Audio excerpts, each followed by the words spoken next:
Hello, everybody. Happy Friday to you. I'm Al Melchior, and I'm here with Eno Saris for another edition here of Rates and Barrels.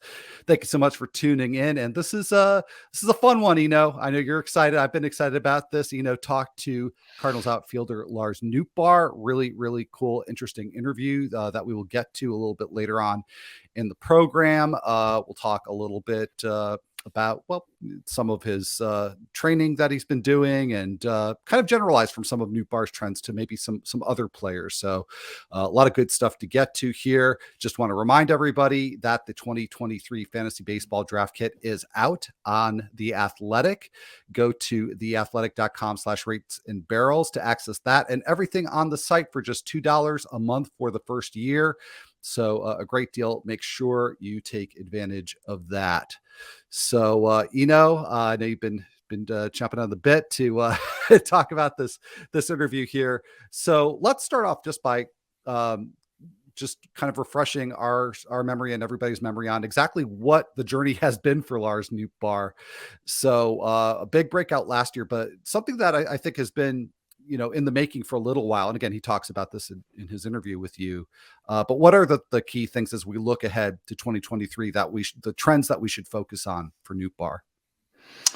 Yeah, the real cool thing about his progression through the minor leagues and his progression as a baseball player is, I think, one that you'll hear is sort of an open-mindedness to new kinds of training and improving himself as a baseball player, but also within the context of, say, maybe organizational ideas about how to develop players. I think of the Cleveland Guardians, actually, when I look at Lars Nootbaar's progression through the minor leagues. Here's a guy who makes a lot of contact, has a great eye at the plate, and does not hit the ball hard. That sounds like every Cleveland Guardians prospect, So, and I think the hope with the Guardians is they do what Nootbaar did. And you're going to hear about the training methods, but what you see is a progression of isolated power, slugging numbers as he goes through the minors, as he goes through these, and actually, even more than a progression, a large jump. Yeah. And, you'll hear what the training method is, but one of the biggest ones is weighted bats. And it's a little bit like what the Guardians do on the pitching side, which is take guys with multiple pitches, a good slider, command, and give them weighted balls and see if they can throw harder. So in this case, the research is clear on both sides, and Coop Duren is actually a famous researcher from the University of Hawaii, well known in player development circles. He is the guy who's done peer-reviewed, lock solid research on the value of weighted balls and weighted bats to increase bat speed and increase arm speed, increase pitch speed.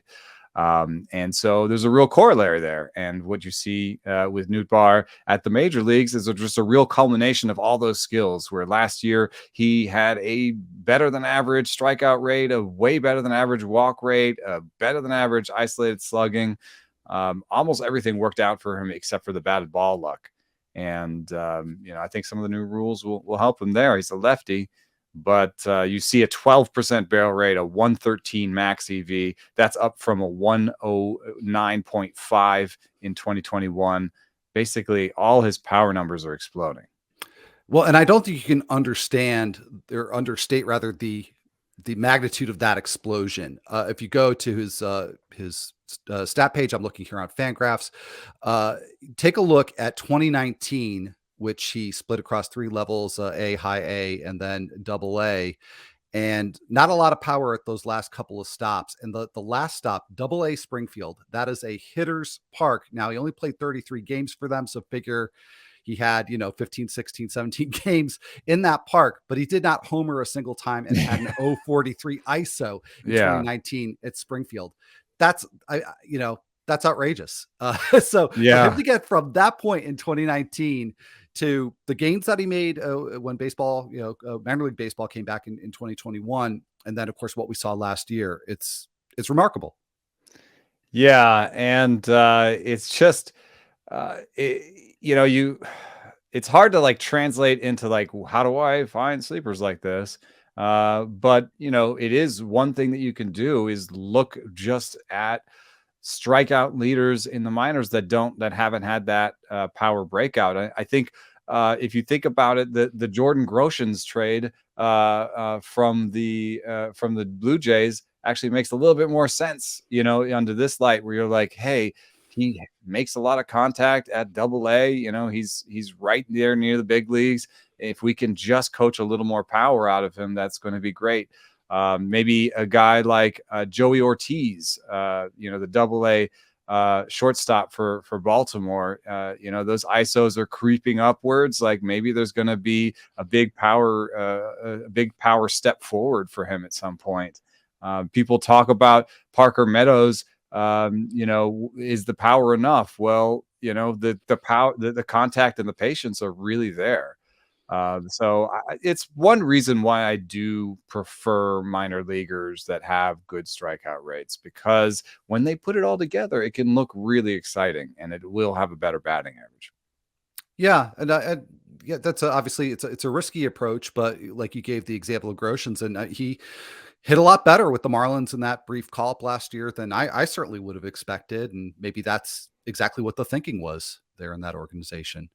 Yeah, yeah. So, I mean, the other thing that is it's hard, and we'll talk a little about it a little bit later, is just knowing who's doing the right training to get this out of them, and that requires sort of weird divination where you're like, well, the Rays are good and the Cardinals are good, and he went to Driveline, and it's like Yep. that part I don't love, and it's also just really deceptive because people do go to Driveline and not get better, and we'll talk a little bit more about that at the end, but just sort of focusing on guys who do have good contact skills and could explode if they added power will probably produce you some sleepers. All right, all right. Well, yeah, it's an approach that imagine has worked out with a lot of hitters. So, like you said, we'll get into more of the nitty gritty in terms of what Nootbaar did to get to where he is, and talk about some other players too.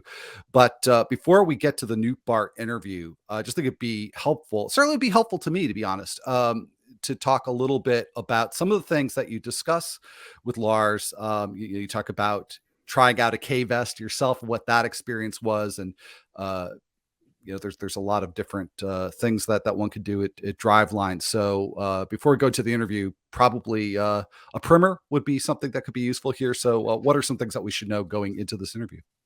Yeah, sometimes you get into the context with somebody where you all know all the terms and you forget that people are watching that don't know all the terms. I mean, like for example, a K vest is a vest that you put on that you wear that has sensors on it, and it can tell you your sequencing. So it tells you how, and there's a sensor on your arm too, so it can tell you if your arms, if your shoulders are, you want to go back with the shoulders and the arm, and then you want to come forward the hips. And then you want to bring the shoulders and the arms come last, the hands come last, right? So there's a sequencing that's been researched that shows that that's the ideal sequencing, and the vest can tell you if you're doing those things.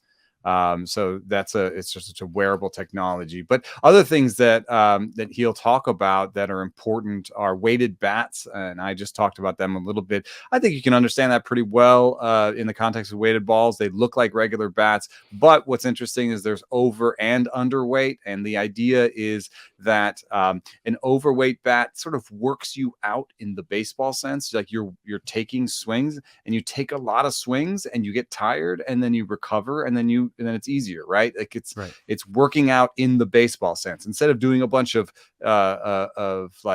push-ups or like squats or whatever. Yes, those things are useful, but there are smaller muscles that you use in the swing that you may not work out except for in the swing. And so weighted bats take advantage of that. They make you work out your muscles in the context of the swing. And so that's why they work. Underweight works because it gets you used to swinging fast. So this happens in sprinting. They do a thing where they sprint downhill, or they turn that you can actually turn the treadmill on so that it's like you're going downhill, right? and it's less resistant. And the idea is to get your body used to running that fast. Like first you have to do all the workout, but then you have to just get used to moving that fast and making. So underweight bats get you used to what is it like to adjust to a pitch or do my swing and do it in a really light context in a really fast way.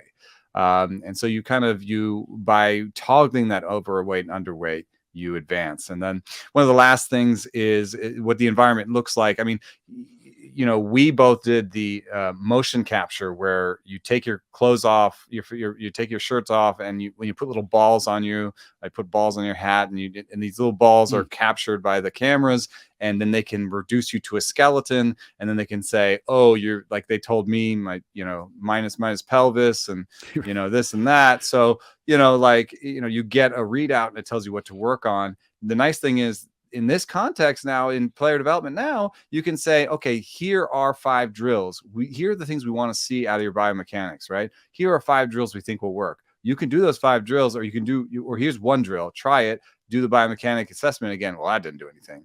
So they're learning, they can actually assess these drills. We've had all these drills and people have said, oh, do the towel drill. Well, they checked the towel drill with the biomechanic assessment and it didn't do anything. So the towel drill is not actually that useful. My kids are now doing the towel drill and I'm like, grumble, dad knows better.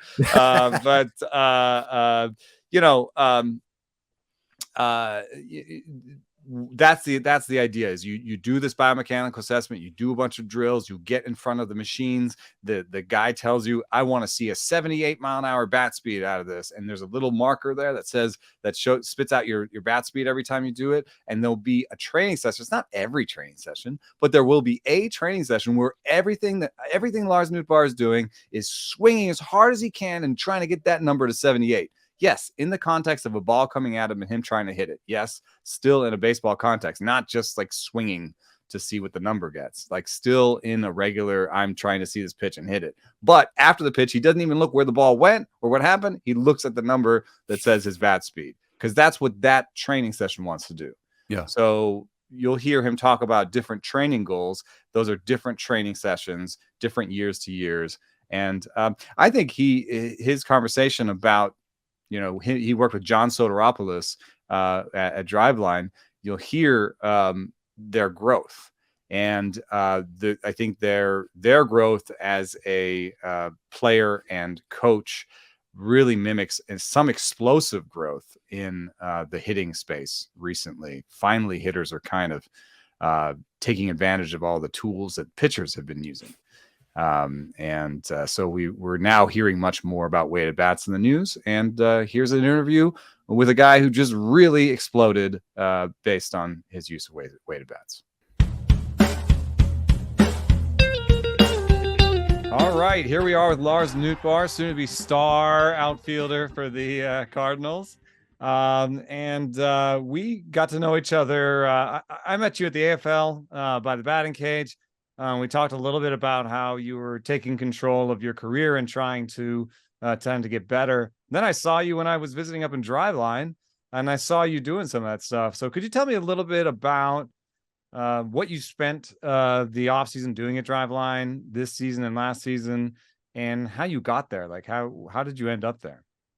Yeah, so I guess I'll start with this offseason. This offseason was a little bit different from last. Last offseason, it was more bat speeds focused. This year at the beginning, it was more bat speeds focused. Once we kind of honed in on that, it became more of like ball flight specific along with bat speed stuff to make sure that, obviously we're swinging the bat hard, but then also we're making sure that we're hitting the right specific part of the baseball, making sure we're efficient in our movements. And that cleaned up some things mechanically for me. That's also went hand in hand with my bat speed because I'm moving more efficiently. I think bat speeds come along, and then also having a focus for, optimal launch angles, I guess is one way to put it. So that's kind of been my focus. Prior, it was mainly just bat speed, and then how I got there was 2020 season got canceled. Came back from spring training. My buddy John, that he was working, shut down, he brought a K vest and a laptop down to Southern California, and me and him were kind of, and another buddy, Angelo, who was with at the time the Rays. Every day we kind of just went in the cage and threw that thing on and tried to get better. And it was kind of like early on in the process of him as a hitting trainer and me as a hitter, really. And so we were kind of diving into this together. It was a great, relationship.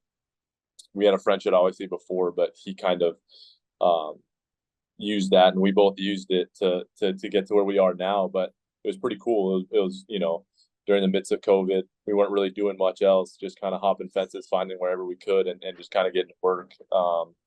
Every day we could. And I honestly, don't think I knew all that. I know John Soteropoulos through Driveline, but you yeah, guys knew each other before you started training, so that's kind of cool. yeah, we had a relationship, and my buddy Ange that we hit with as well, who was with the Rays at the time. They went to high school with each other, so they were buddies. And so John would come down my freshman year, sophomore year, all 3 years at USC, and he would hit with us. And he always had he was always so, I guess, like receptive to hitting knowledge and hitting tips and everything. And so I was always, willing to learn from him too, because he knew so much more than I did at that time. At least he thought he knew more. And and so I've always kind of trusted him as a hitting guy. And then once he kind of got into this and we had real data behind, what we were working on, it kind of took off from there. Well, that's really interesting. You kind of, because you start off with the K vest, and I tried the K vest. My story about the K vest is, it's cool to use different cues and then like see the results, right? Like Right. I tried so they told me that I had near pro hand speed. There you go. That was going for me. They also said I had a minus pelvis. Okay. So so I tried the cue where I'm like, I'm just gonna try and just rip my midsection through. Yeah, my pelvis. Just gonna try and rip my pelvis through. That'll be my cue. And that was when everything lit up green, on the K vest. Everything looked good. I missed the ball. The ball was on a tee. I missed the ball. Right. So sometimes I worry with the K vest is you're sort of training to the tech, and you're like you're just trying to make the lights light up green, and you forget about hitting. Right. So tell me about the sort of advancement in the actual things you were doing. So you went from K vest to some weighted bat training, and what was the last piece of the puzzle when you added in the sort of launch angle and stuff? What were you doing to kind of work on that aspect? It was a lot of that. I went into the what do they call that? Like the biomech lab, basically, whatever. Yeah, the mocap. Yeah, mocap, right. So I got all staggered up, and my bat speed was good, but they were like, your sequencing is terrible, so let's work on that. So I was like, oh, okay, like sweet, that's awesome, So and those are different cues. You just work on different cues and see how it does. It was similar. Like my pelvis wasn't firing correctly, and so then the next few days, that's what we worked on, and then my bat speed ticked up along with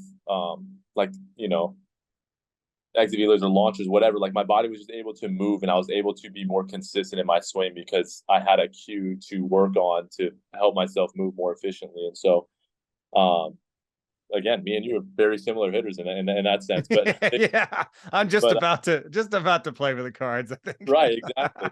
But yeah, no, and that's also another thing. You brought up a great point, is that not just hitting to the tech, understanding yourself as a hitter, what you need. Not everybody needs exactly what I need. And so, that's kind of the main thing. But yeah, I mean, everybody's specifics and what they need is different. But, like I said, understanding that, not just hitting to the tech, but using the tech to help you develop. Is there also sort of, after a while, limiting returns on the weighted bats? Do they like help you get to like 75 or wherever you're trying to get, and then it's harder to add more? Have you sort of hit sort of a bat speed where you're not improving? I know an improvement is sort of one of these things where it goes up for a while, then it plateaus, and then maybe it goes up again. Where are you? Like, I think you were trying to hit 74s with the bat speed when I was up there, and where are you now? Now I'm a little bit higher than that. I was a little bit higher at the beginning of the offseason than that. And then, like I said, when I kind of made that mechanical adjustment, it ticked up a little bit too. So, you kind of think of it as a bell curve, right?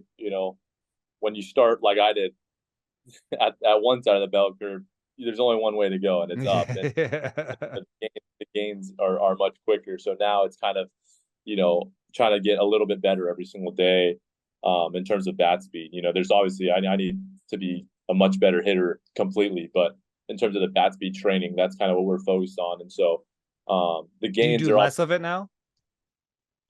Yes, I do less of the bat speed specifics, but I do. And then, but making like monitoring it and making sure that I'm not dipping, right? Where, I need to be at a certain threshold, or else, Right.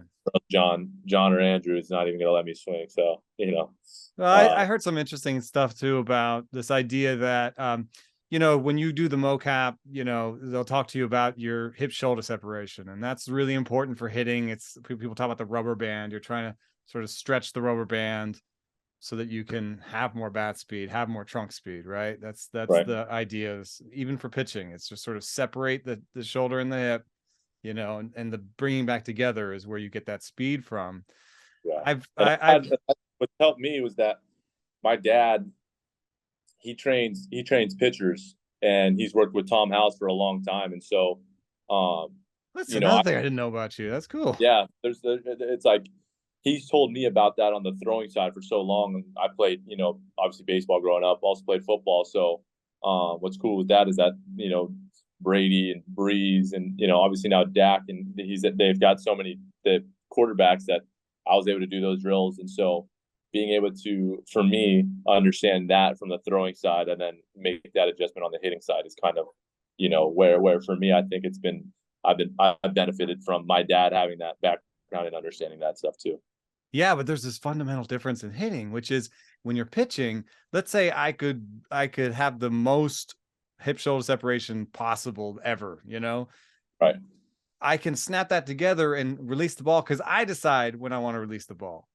Right. But Yeah, theoretically, a hitter could have the most separation ever and then just couldn't get it there on time. Back versus wide receiver, you know what I mean? Yeah, you gotta like the bat has to get there on time. Like it's not, oh, I'll release the ball when I want to. It's like, no, the bat has to be there on time. Have you seen any ramifications for your contact ability? Have you? Do you have to start earlier because of your swing is now I do. bigger, or Yeah, and that's a good point. And I did at the beginning of 2022, and that was kind of where I was like, man, going through this, I was like, maybe I was, barking up the wrong tree, kind of, I didn't really know what was going on, but I started loading earlier, which helped me. And I think it just helped me sequence myself better, but also see the pitch longer and be in a position where my head wasn't moving so much. I wasn't rushing. I was just kind of in a better, more controlled space. And so, whether that's the mechanical adjustment, or that's just helping me as a hitter load earlier, I don't really know exactly, but for me, that was an adjustment that I did make.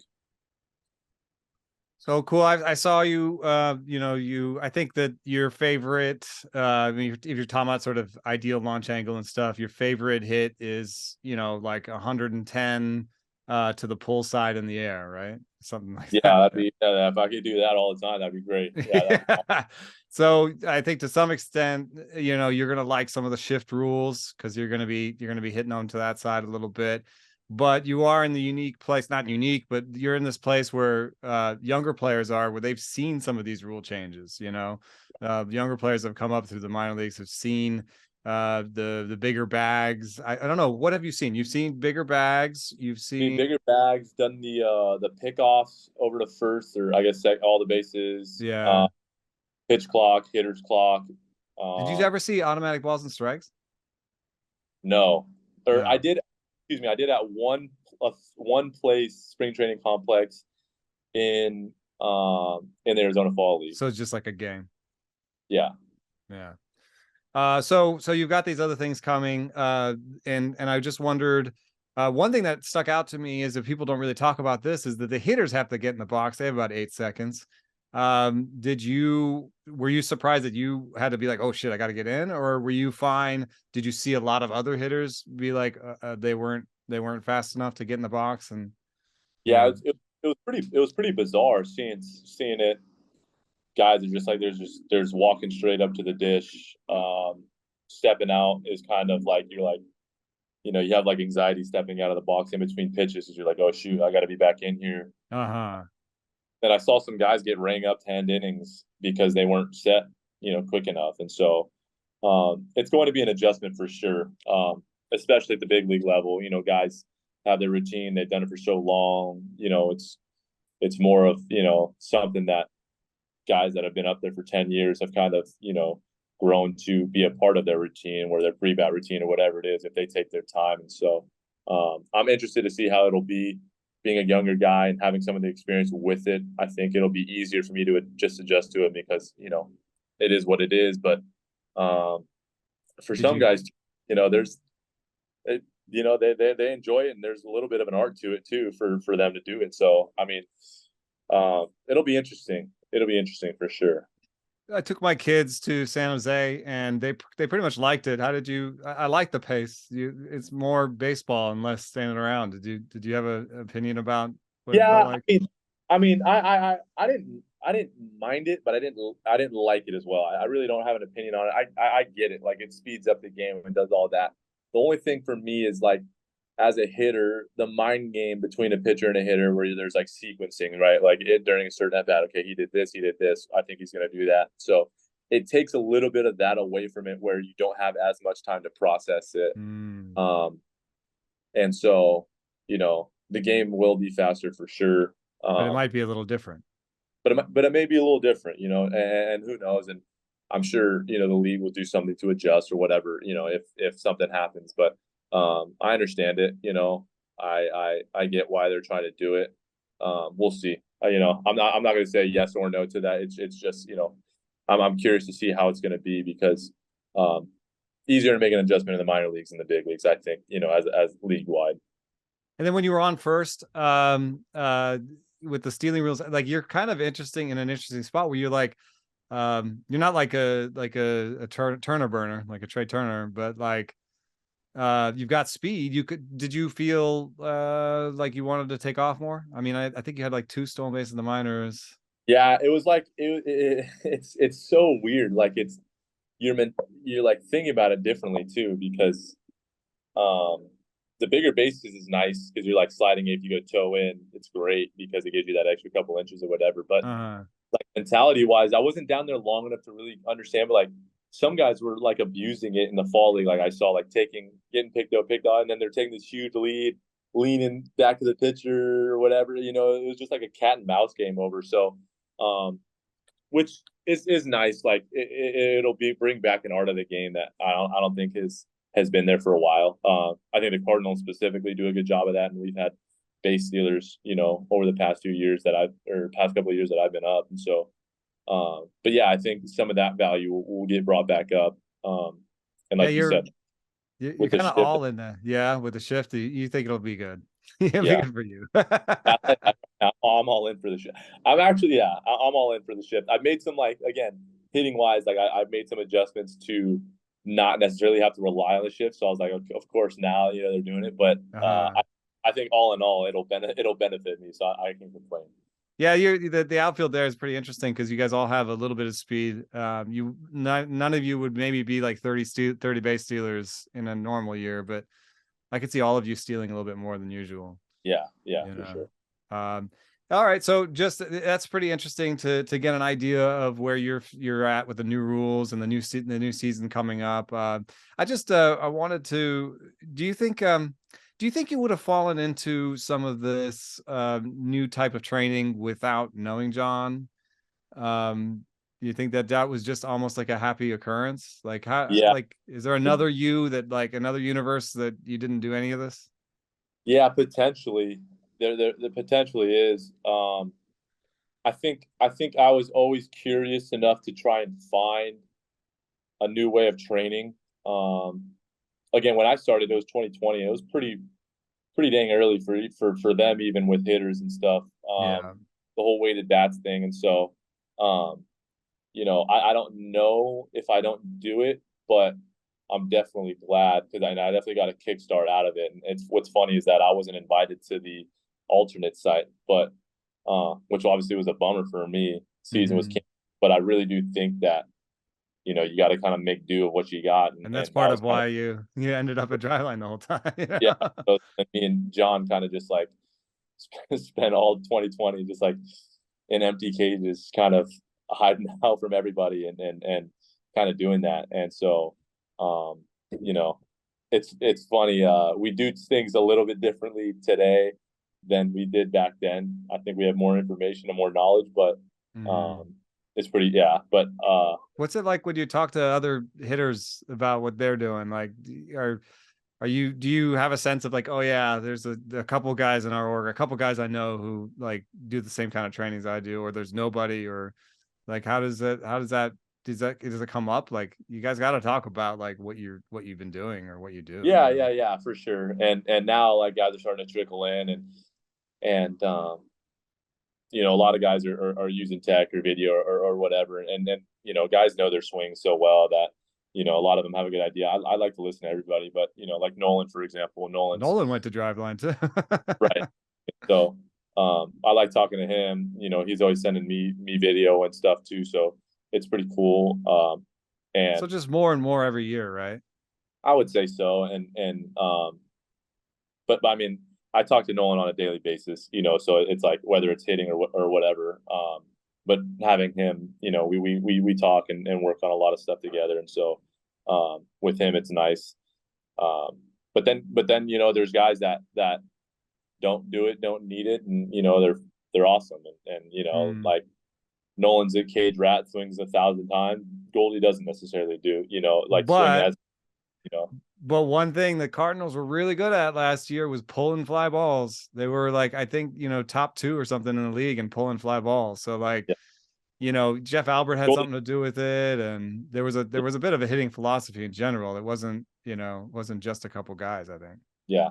I think too, our ballpark, man, it's tough. It's tough to go, you know, like tough to go off a big fly oppo. You know, you got to have some juice to do that. And so I think guys kind of intuitively like understood that. We're like, okay, like, you know, this is kind of what's going to help best for me be successful. And so the ball has changed a little bit too, right? So the ball doesn't fly as much oppo. Right. And so, like I said, like it's teach their own. If you're playing at a different part, different guy, whatever it is, everything's going to change. But yeah, I mean, whatever's going to help you get to where you need to be, you know, that's kind of the way I look at it. Well, I'm really excited to see what you do this year. I know John's rooting for you, even though he's not allowed to say it publicly anymore. He's working for a different org. I'm going to miss that guy, man. But do you have any personal goals for the year? Do you work like that? Just have a good season.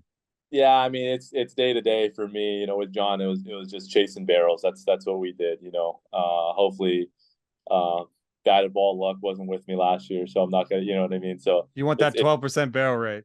Yeah, exactly. Chasing the controllables. So, you know, hopefully have a good year, stay healthy, and then, you know, what's your max EV right now?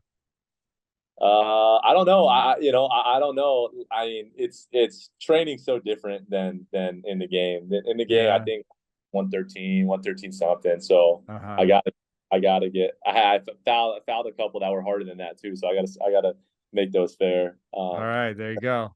We got it. All right, so we got it. We got a 12% barrel rate, 115 max EV. There you go. 15 steals. Exactly. 25 homers. That's what we're talking about. That's going to be the year, man. All right. Thanks for coming on. Thanks a lot. Yeah, good to see you again. Good to see you.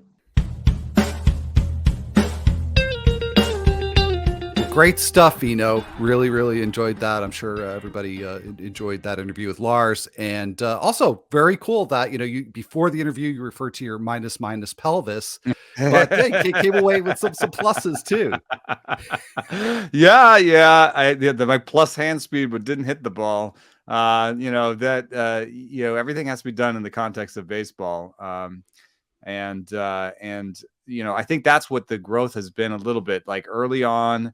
Especially in when there was no baseball and there was no live pitchers to face during the pandemic, I think he was right to be like, hey, let me do the lifting portion. Let me do the weighted bats and just get my bat speed faster, because I'm not going to be working on picking up a slider out of a low lefty release slot right now, because I don't have any lefties to pitch to me. There's I'm not even allowed, to go anywhere, So I think that, as he said, being left off of the alternate site roster in a way was a blessing for him, and allowed him to really jump into these advanced statistics and data and tech in order to get the most out of his work. It's also interesting to hear him say a bit more of a focus on pulled fly balls in this year's session. That's a very sort of specific baseball skill. Now you're talking about, hey, my bat speed is really good, but I want to just hit it on a line to the pull side, and that I want to make sure that I'm not hitting many grounders, and so that's a little bit more of a tweak rather than like the lifting portion. I need to get bat speed. I've got the bat speed. What do I do now? Yeah, and it's correlated. Hitters who pull flies generally produce more power. So I think it's one of those overlooked things. And so I was really glad that was something that you touched upon in the interview. And so I wasn't sure that I necessarily wanted to expand on that in this discussion, but then when I looked at some leaderboards, I saw some really interesting names come up in terms of players last season who pulled flies at a really high rate, and also that in combination with their barrel rate. Now, where this sort of departs from the Nootbaar story is that he had last year the high pull rate on fly balls with a really good barrel rate. So for me, that gives me a lot of confidence that he's going to come back this year and be a reliable power producer. But it was sort of interesting to look at some of the players. I mean, St. Louis is number one in this, and that's, I think, Jeff Albert, who just went to the Mets to do this. And let me see if I can do this by team. Let me see how the pulled fly balls by team. Let me see how the Mets did last year. St. Louis number 1, New York Mets number 27, and rising, maybe. Yeah, right. I mean, so what does that mean for players on the Mets? I mean, let's see if we can spot anybody that really could benefit from it. Yeah, while you're scanning that leaderboard, just something that occurs to me is that, and I don't know if this was an organizational thought, if this related at all to what happened last year with the Cardinals leading the majors in that stat, but I think kind of similar park factors for the Mets and the Cardinals. And that's right. And people say you can't have a power team in St. Louis. Well, let me show you last year's Cardinals, Yeah, I mean, Jeff McNeil, but he's kind of a spray hitter. Starling Marte has a surprisingly low pull rate. I mean, we're talking about, Nootbaar had a 35% pull fly ball rate. And the Cardinals led the league, near 30%. Starling Marte is at 14%. That's really low. Yeah. That's surprising. But then Brandon Nimmo at 19%. These are guys, Nimmo and McNeil are guys who let the ball travel, spray the ball around, but Nimmo has a little bit more power than McNeil. So if Nimmo can actually unlock some of that power, that'd be amazing. Lindor's power has gone down, and he's at 24%. So those are, I think, the three names that kind of stick out for me. Mark Canha, those, Canha, Nimmo, and Lindor could really benefit, I think, from the teachings of Jeff Albert as he goes over there. That is interesting, because I hadn't really thought about the number of hitters in that lineup that are more spray hitters, and that's obviously going to limit power. And just to give people some context, you mentioned like 14%. That's really low. I think the norm is somewhere right around 20%. Anything that's up around 30%, and certainly above 30%. I mean, that's a fairly extreme pull hitter on fly balls. And while that's generally a very good thing, if you just go to a site like Fangraphs and you look at overall pull rate, you do have to separate out the ground ball from the fly ball pull rate, because somebody with a really high pull rate, that might be disproportionately on grounders, and that's a lot of ground ball outs. Yeah. So the league average is 25%. 24.5%. And the best way to do this, I think, other than a savant search, is you go to the splits leaderboard at Fangraphs. Yeah. It's if you're at the leaders, You go down, there's a splits leaderboard that's by itself. You highlight fly balls under batted balls, and splits. And once you do that, you look at pull rates. And click team, because the default, I think, is individual players. So if you want Right, if you want to look at your team aspect, you do that. If you want to look at, you can set a limit so you see more regular players. But the highest pulled fly ball rate in baseball last year was Matt Carpenter, which makes sense because all he's trying to do, the only thing he's trying to do, the very only thing he's trying to do is pull fly balls. He had 51% of his fly balls were pulled. But I think you had some other interesting names in a sort of sleeper list that I thought I liked most of those names. Yeah, and Carpenter didn't come up for me. I set my minimum at 75 fly balls, so I'm not sure. Yeah, that's part of it. Yeah, Carpenter couldn't have been too far below that. But so with the minimum set at 75, it was Albert Pujols at the top, and I think by a pretty good margin.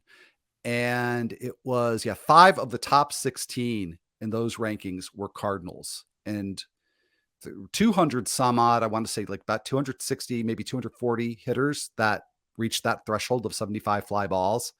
So the top 16, that's less than the top 10%. And within that top 16, 5 Cardinals. So led by Pujols and then Nolan Arenado. And then below him, Lars Nootbaar, I think Juan Yepez, and then Corey Dickerson. And he's kind of an interesting outlier among those 5 Cardinals. So Nootbaar, with, as you mentioned before, 35.3% pull rate on fly balls. Arenado, not too far behind that, but some people might be surprised to hear that Arenado's barrel rate was barely more than half of what Nootbaar's was last year. Yes, and I'm sorry, 2 years ago. This is exactly how players overperform their barrel rate. People that underperform their barrel rate, I've written that Tommy Pham is a sleeper every year. And I love Tommy Pham, but Tommy Pham is a spray hitter who hits the ball hard. Opposite field homers were down twice as much as pull side homers with the new ball. So he himself is just thinking about whether or not he wants to pull the ball. He might be have a great marriage with Jeff Albert, because he's right now thinking, how do I pull the ball in the air? And Jeff Albert is a guy who preaches that. So, that's going to be an interesting thing to watch too. But he's always a guy who underperformed his barrel rates because he would hit it to the opposite field. You just know when you hit it to the opposite field, not only are you hitting it further, but you're also imparting more slice on the ball. And that slice is going to take energy away from the direction you want it to go. Anybody who golfs knows that if you slice it, you're not likely to hit it as far because it's going somewhere else. You know what I mean? It's energy deflected from, you want to go straight, and it's really rare that you hit just, Chas McCormick does hit sort of these really crazy straight opposite field line ball liners, screamers, and he managed to hit like 15 homers. He's the lowest pull fly ball rate in the majors with 3%. He's an outlier. And there is a discussion to be had that part of pulling fly balls is going and getting the ball out front, which means starting your swing earlier, which means more strikeouts. And Chas McCormick is already at 27% strikeouts. Maybe he can't start earlier to get more homers and have a 33% strikeout rate. Maybe that just doesn't work for his package. But if you are looking for people who are going to overperform their barrel rate, look at this pull fly ball leader. You say Arenado, well, his barrel rate's not that great, but his homers are great. Well, look at somebody that the stakes are a little bit lower, but maybe you're in a 2-catcher league. Jonah Heim. Jonah Heim is on this, and I just stole that from you. Thank you. I'm previewing the next list we're going to, but Jonah Heim had a 6.9% barrel rate. That's not nice. That's not great. And what you normally expect from a 6.9% barrel rate is, like a 150 ISO or something. He got 16 homers, 172 ISO because he pulls everything that he hits in the air.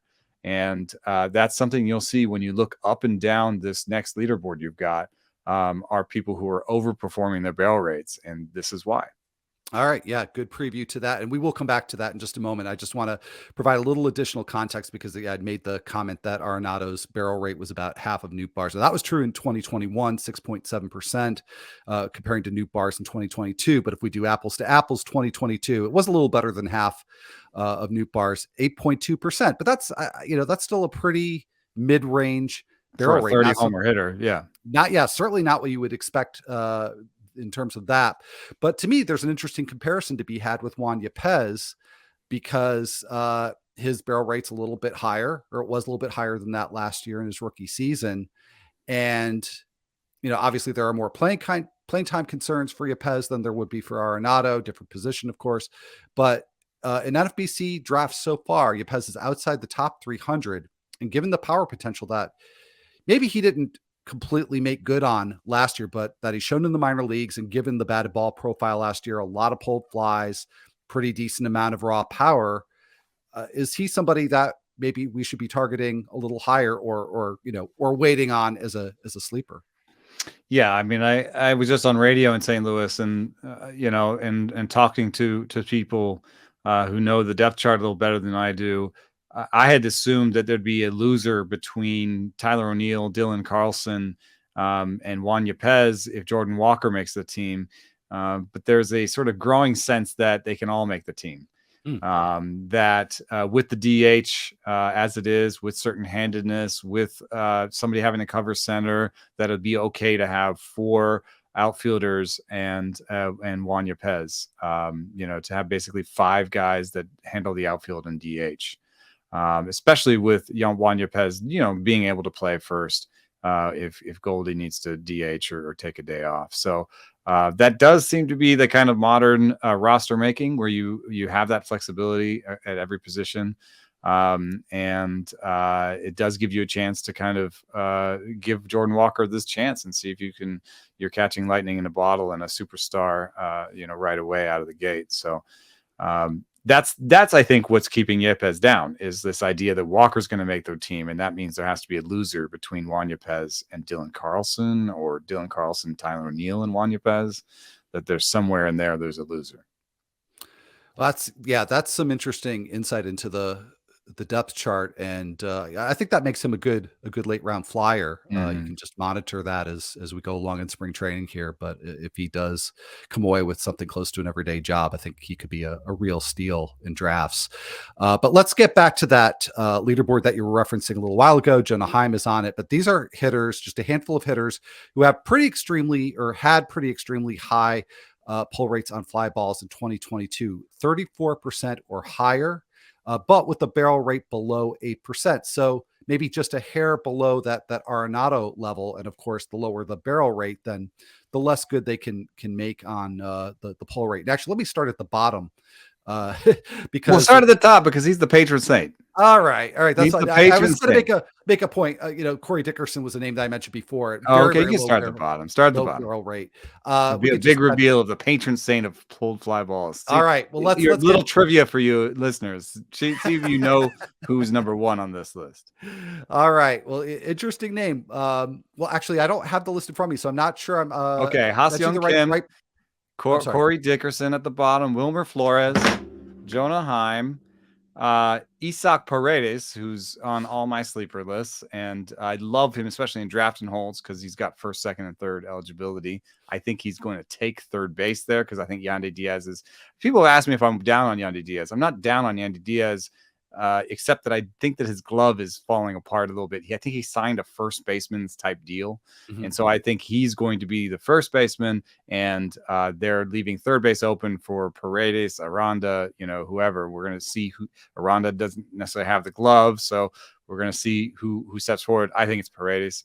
And then, all right, the patron saint of the pulled fly ball, the guy who's always overperformed his barrel rates, the guy who doesn't look like a slugger, the guy who looks like Eric Young, but hits 30 homers a year and gonna win an MVP someday, José Ramírez. Right. So I got a little thrown off when you're saying patron saint, because I think, oh wait, was he? Cause I didn't do these in order. I put him at the top because he's the most interesting player on this Oh, list.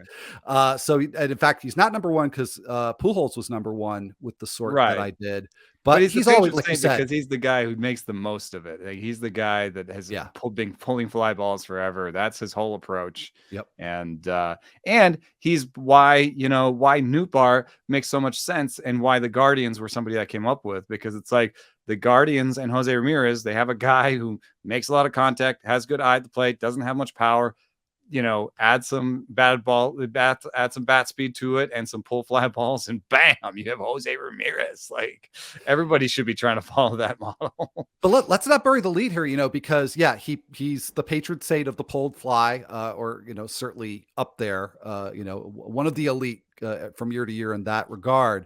But we're talking about him now because he had a barrel rate in 2022 that was below 8%. It was 6.6%. In the previous couple of seasons, he was up in double digits. And his average exit velocity on flies and liners was really quite low, 91.2 miles an hour. I mean, when you start to see numbers dip into the 91s, 90s, and obviously down into the 80s, there's a little bit of concern there. So, given that Ramirez is somebody who's typically going first, second, third in overall in drafts this year, is that a red flag? I don't know. I think he's always going to outperform his barrel rates. Even when he had the better barrel rates, like for example in 2021 he had 11% barrel rate. Other guys with 11% barrel rates don't hit 36 homers, right?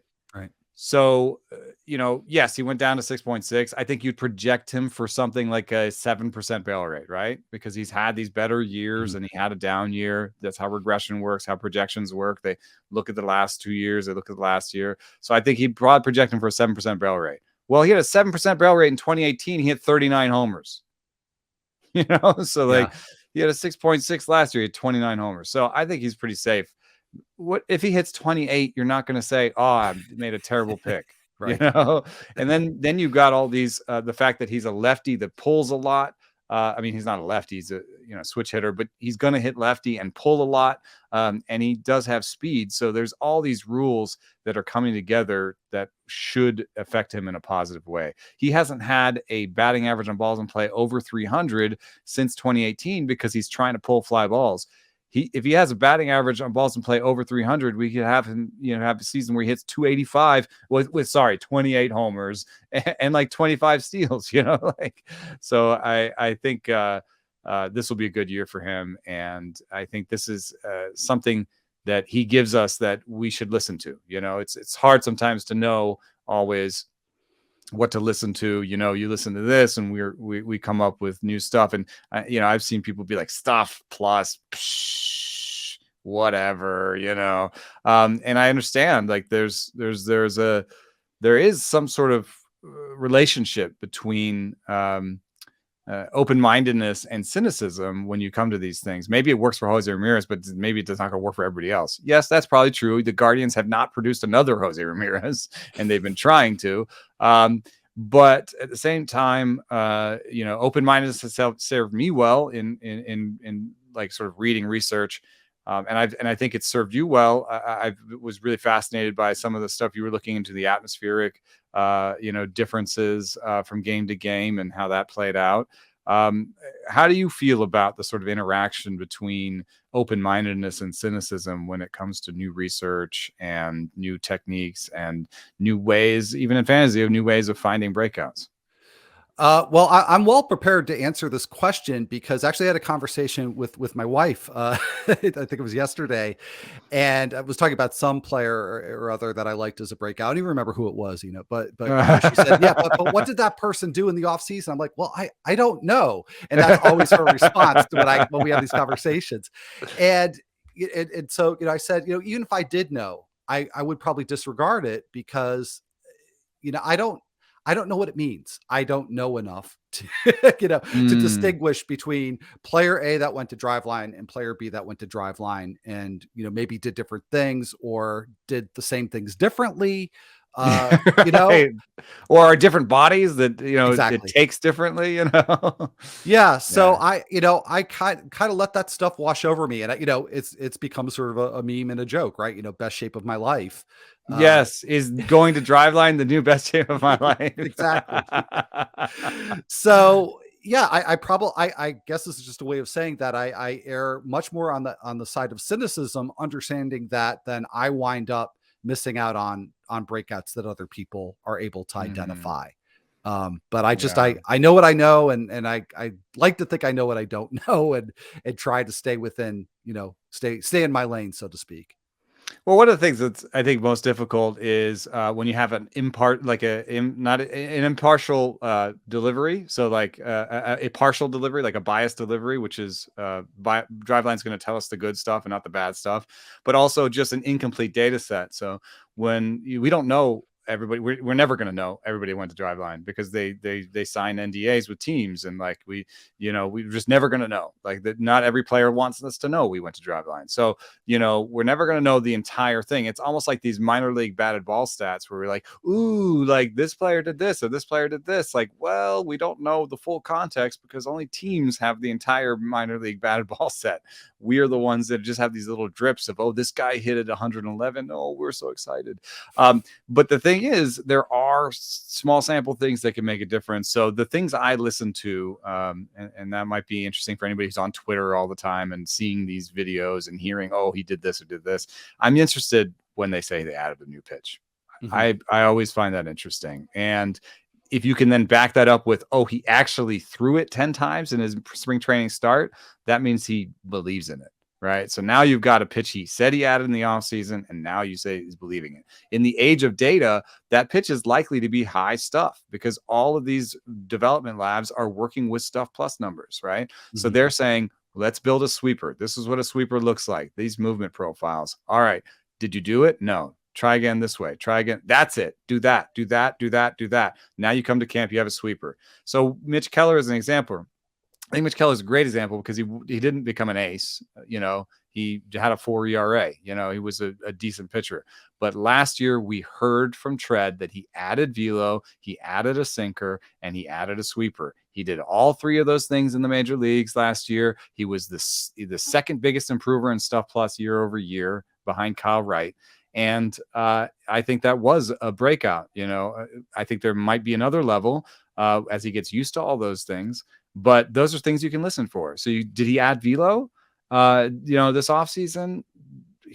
Wait for a number, and not just would he hit, Right. because if he hit a number, he's going to sit two below that. So, you want to hear some numbers about that. You want to hear, if he added a pitch. I know it's early going, but I think if someone says they added bat speed, it's like they added velo in the offseason.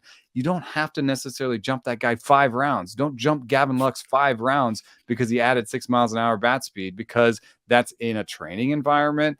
I guess you want to be skeptical about those numbers. I think if he doesn't add that bat speed, which is tracked now by BAM, then people are going to look badly at Driveline. So I think they're reporting an actual number, but how that plays out in the play concept, can he actually, get to that bat speed when he's trying to face a 98-mile-an-hour fastball? That's still a question.